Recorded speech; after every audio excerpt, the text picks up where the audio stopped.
हम लोग शुरू करते हैं अपने क्लास को और जारी रखते हुए आगे की ओर चलें A to Z English grammar के बैनर तले।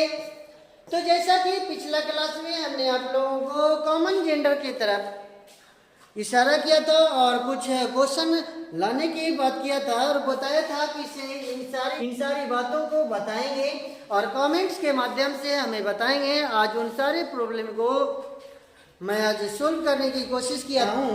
मैं आप लोगों को बताया था कि मदर और फादर दोनों के कॉम्बिनेशन को पेरेंट्स कहते हैं। मैंने पिछला क्लास में आप लोगों को जांच करने की कोशिश किया और यहाँ पे ये चीज़ बताया था कि हस्बैंड और वाइफ के मेल को क्या बोलते हैं, पेरेंट्स बताया था। ये पिछला क्लास में मैंने बताया था, लेकिन आज उस कंफ्यूजन को दूर करेंगे।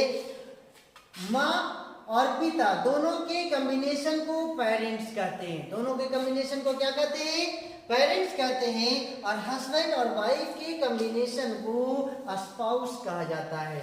पिछला क्लास में मैंने शो किया था कि मदर और फादर को मिला के स्पाउस कहा जाता है, जो कि गलत है। क्या है, गलत है। अगर आप पिछला क्लास देखे होंगे तो ये चीज़ आपको पता चला होगा, लेकिन ये हमने आपको जांच किया था कि ये कितने लोग मेरे पास कमेंट्स करते हैं कि हाँ सर, ये आपने जो बताया कि हस्बैंड और वाइफ को मिलाते हैं तो पेरेंट्स बनते हैं, जबकि पेरेंट्स नहीं बनता है। तो कमेंट्स मैंने देखने की कोशिश किया और बहुत अच्छा लगा कि बहुत सारे बच्चे कमेंट्स कर रहे हैं और बहुत सारे बच्चे ये कह रहे हैं कि हाँ सर, बहुत नई नई बातों को सीखने का मौका मिला।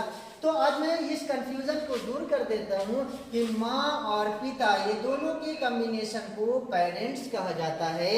हस्बैंड और वाइफ के कॉम्बिनेशन को स्पाउस कहा जाता है। क्या कहा जाता है, स्पाउस कहा जाता है। एक बार हमारे साथ रिवीजन करते चले और आगे चलते हैं। ब्रदर एंड सिस्टर के कॉम्बिनेशन को सिबलिंग कहा जाता है।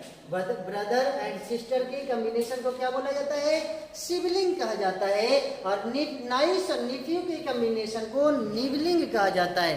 नाइस और नेफ्यू के कॉम्बिनेशन को क्या कहा जाता है, निबलिंग कहा जाता है। निबलिंग कहा जाता है। वहीं सन और डॉटर के कॉम्बिनेशन को चिल्ड्रेन कहा जाता है। लेकिन ये चिल्ड्रेन छोटे छोटे बच्चे यानी किड्स के लिए कहा जाता है। किसके लिए, किड्स के लिए कहा जाता है। जो छोटा छोटा बच्चा होता है उसके लिए कहा जाता है, किड्स कहा जाता है।